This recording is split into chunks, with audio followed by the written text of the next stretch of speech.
With the opening of the public school year in September, another schoolhouse will be thrown open for the accommodation of the children in the district of South Brooklyn, bounded by the park on one side and 4th Avenue on the other.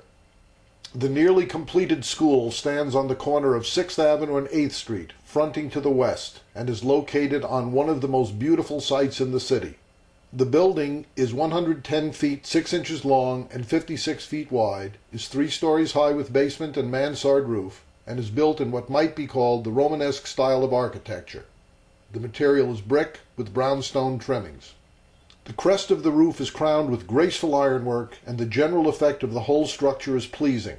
The cost of the building and its appointments is $56,237.